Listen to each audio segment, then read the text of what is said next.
Are you an iRacer who does official fixed setup oval racing? Do you get frustrated by tire wear issues that make you finish poorly and cost you iRating? Have you experienced frustration as other drivers pull away from you during a race, as if they're going faster but somehow wearing their tires less than you? If you answered yes to any of these questions, congratulations. You have found the video that will reveal the tricks being used by the top oval racers in iRacing to go faster for longer with less tire wear. The curtain is finally being pulled back on these incredibly simple secrets, and you are about to learn 3 easy tricks that you can use today to improve tire life and overall performance in official fixed setup oval racing on iRacing's tire model version 7. You might be wondering who I am and why you should be listening to what I have to say. Those are fair questions to ask. I'm David Schildhouse, a sim racer with over 20 years of PC-based sim racing experience, and I've also been an iRacing subscriber since 2009. Prior to 2020, I didn't really do a whole lot of official racing on iRacing, but with 2020 being the year that it's been, that changed. So I finally got serious about doing official racing regularly, and over the course of the year, I went from a sub 3,000 oval iRating to over 5,000. The tricks I'm about to teach you in this video played a significant role in my progression, and they can do the same for you. Now, before we get to these tricks, I have to provide some important disclaimers. Sim racing is a skill-based activity, and your mileage with these tricks may vary. While they're meant to provide you with a better platform to start with, you must put in the time and practice to maximize them. There is an effort requirement that comes along with using these tricks, and if you don't put in the effort, you can't expect to enjoy the benefits. When first trying out these tricks, you may feel completely out of your comfort zone and as if you have to relearn how to drive all over again. Trust me, the short-term pain will absolutely be worth the potential long-term gain if you are able to master these tricks. The information shared in this video is intended for use on the Class A and Class B NASCAR stock car, the Class C NASCAR truck, and the Class D ARCA Menard Series stock car. I cannot guarantee that these tricks will produce the same results on any other car available on iRacing. These tricks are to be viewed as a best practice to begin with and are not universally applied in all situations. There will always be some sort of outlier or exception to the rule, but these are rare to find with this tire model. Generally speaking, these tricks will apply to the majority of situations, and in cases where they don't, a slight adjustment might be required from you.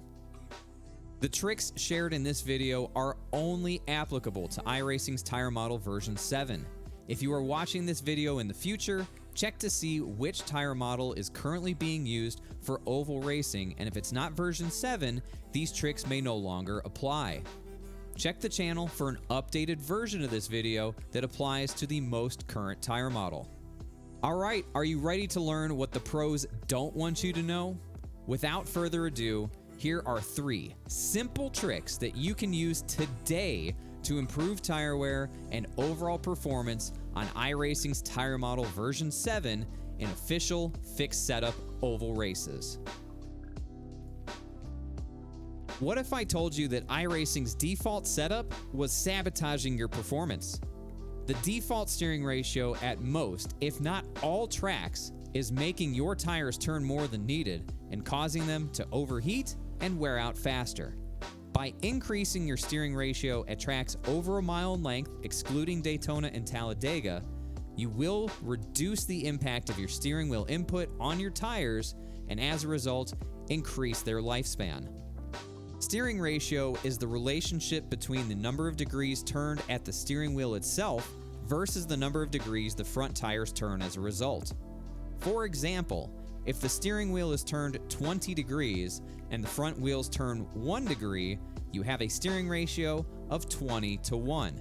Pretty simple, right? As iRacing notes, a higher ratio provides a slower response and is less twitchy, but can make saving a loose car a bit harder to do. iRacing's fixed setups tend to be neutral or tight on fresh tires and rarely get looser as the run goes on, so the chances of you needing to save a slide from oversteer are pretty low. Loading into a session at Homestead Miami Speedway with the NASCAR Cup Series car, you can see that iRacing's fixed setup comes with a default steering ratio of 10:1. This value is entirely too low and will absolutely cause excessive tire wear, especially at the right front. So, how do we adjust steering ratio? By using the arrows on either side of the steering ratio value, you can increase it as high as 16:1 and decrease it as low as 8:1. Generally speaking, the optimal steering ratio to use at tracks over a mile in length, excluding Daytona and Talladega, is 16:1. That's the number. Write it down, circle it, highlight it, put it on a sticky note on your monitor. 16:1. Now that number is optimal, assuming that iRacing's fixed setup, again, is neutral or tight on new tires or gets tighter as more laps are run. If the setup is loose or gets looser later in the run, you may want to run a lower steering ratio to be able to catch the slides easier. For tracks a mile in length or less, 16:1 is just going to be too slow of a response time, so I recommend testing 14:1 and 12:1 to see which you prefer. Overall, the effective steering ratio on tire wear is reduced at short tracks and super speedways, but in most cases, the default steering ratio at every track will not be optimal for maximum performance. Now, I've been excluding Daytona and Talladega from this conversation, so let's talk about them. I recommend using 16:1 for qualifying at both of those tracks in order to minimize tire scrub and loss of speed. The ratio that you select to run during the race may need to be lower depending on how smooth of a wheel you can hold. Use a steering ratio that allows you to keep your car from wandering side to side down the straightaways, but also gives the ability to quickly jump out of line if need be. If you are not used to running a higher steering ratio, the sensation on track is going to feel vastly different from what you're used to, as if the car is responding slower to your wheel input and you have to turn the wheel more to get it to do anything.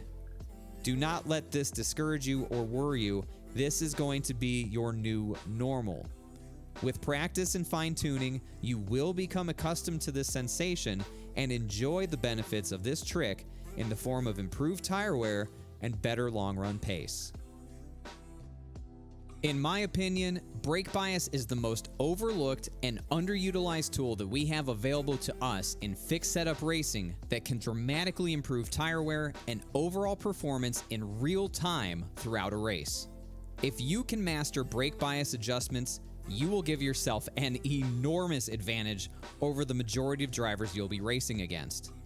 Brake bias is displayed on the garage screen as a percentage of the braking force distribution between the front and rear brakes of the vehicle. A higher number indicates that more brake force is being sent to the front brakes and vice versa. As noted by iRacing, a higher brake bias will lead to a more stable braking experience, but may increase the distance required to slow the vehicle to the desired speed. At the opposite end of the spectrum, too low of a brake bias can result in a loss of control and spin, and I will touch on that a little bit later. What iRacing doesn't say is that there is a sweet spot that exists where more rear brake force actually improves the handling of the car for corner entry and decreases the workload of the front tires. That's what makes this trick so special. By decreasing your brake bias from the default value, you are in effect using the brakes and not the tires to help turn the car on corner entry and thus reduce the load on that all-important right front tire throughout a run. With iRacing's tire model version 7, minimizing how much you turn the steering wheel is the name of the game, and anything that helps turn the car that isn't coming from the steering wheel is your best friend. The brake bias trick works as a means to reduce the steering input required to turn the vehicle into a corner, and as a result, reduces the stress put on the right front tire, which increases its lifespan. It's important to note that the brake bias trick is only intended for speedways. not short tracks, not super speedways. You can adversely affect your performance on short tracks by decreasing brake bias, since significant braking is a critical part of each lap at those types of tracks. By default, the brake bias at super speedways is generally safe to leave untouched. Returning to the garage at Homestead Miami Speedway, we see that the default brake bias is set to 65%. Similar to steering ratio, brake bias can be adjusted on this screen by using the arrows on either side of the value. The handling characteristics of each setup will play a factor in how you determine the optimal brake bias to start on, but generally speaking, it is safe to decrease the brake bias from its default value if the setup is tight on fresh tires. What makes brake bias such a powerful tool is that it is the only adjustment that can be made to the car during a race in fixed setup oval racing. Cycle through your black boxes, as you see me doing on the bottom left of the screen, until you reach the screen that says In-Car Adjustments. From this screen, you are able to adjust your brake bias to plus or minus 3% of the value you set in the garage, typically in half percentage increments. So for example, if the brake bias was left at the default value of 65% in the garage, we would be able to increase this value to 68% or decrease it to 62% and any value in between from inside the car during a race. I recommend mapping 2 buttons on your wheel or nearby that can independently increase or decrease the brake bias so that you're not fumbling around through these menus while you're trying to drive. Brake bias adjustments are wholly dependent upon what you are feeling as a driver and should be made one increment at a time to ensure that you do not create too much rear braking force and suddenly find yourself losing control into the next turn. Drivers who are able to master brake bias are making small adjustments over the course of a long run to maintain optimal corner entry speed without abusing the right front tire. Super important disclaimer about brake bias. If you are decreasing brake bias during a race, make sure you increase it back to its starting value, 0% in car, before you come down pit road for a green flag pit stop. Remember, I said earlier that too low of a brake bias will make the car want to spin out, and you are likely to experience this when you go to brake aggressively to slow down to make pit road speed, especially at tracks with a difficult pit road entry. Trust me, I have made this mistake more often than I like to remember. Don't be that guy. Increase the brake bias before you start slowing down for pit road. Brake bias is a subjective setting and is not one size fits all. Your footwork will determine how useful a lower brake bias is, and learning how to be gentle while applying the brakes is essential to extracting the most benefit out of this trick. If you are someone who is aggressive with the brake pedal or stomps it at the last second to slow down, this trick will not help you until you learn to apply the brakes gradually and evenly on a consistent basis. How you use your brake and throttle pedals has the greatest impact on tire wear, and you may be costing yourself dearly with improper pedal technique. One of the most common mistakes that I see many sim racers make at speedways is treating their throttle pedal like it's a light switch, meaning it's either on or off, while completely ignoring their brake pedal unless there's a crash. And even then, well, it still sometimes gets ignored. At most speedways, by simply dragging the brakes on corner entry and gradually applying the throttle as you exit the turn, you will unlock an incredible amount of tire wear savings while putting together faster and more consistent lap times. For anyone with doubts about that, I'm about to prove it. The background gameplay is going to be part of a 10-lap run at Homestead Miami Speedway in the NASCAR Xfinity Series car using the light switch method. Watch my telemetry in the middle of the dashboard to see my throttle input on and off. You're about to learn why this pedal technique is hurting your tire wear. By not using the brake pedal at corner entry, tire wear is increased because the tires are not only trying to turn the car into the corner, they're now also tasked with slowing the car down. By immediately returning to full throttle to exit a corner, tire wear is increased due to the increased speed generated, even if it's beyond the level of grip available. Typically, when too much speed is being carried through a corner, the car will want to move up the racetrack, requiring more steering input to keep it out of the wall, and puts a punishing load of force on the right front tire. A great visual indicator of how the light switch method is hurting performance lap after lap can be seen in the lap time tracker. When this bar is red, it means that my current lap time is tracking slower than my previous lap. So let's take a look at the results, starting with tire wear. It's important to note that when taking tire readings, the only figure that matters is the middle figure for temperature and wear percentage. After 10 laps of the light switch method, you can see that our right front tire temperature is 276 degrees and worn to 92%.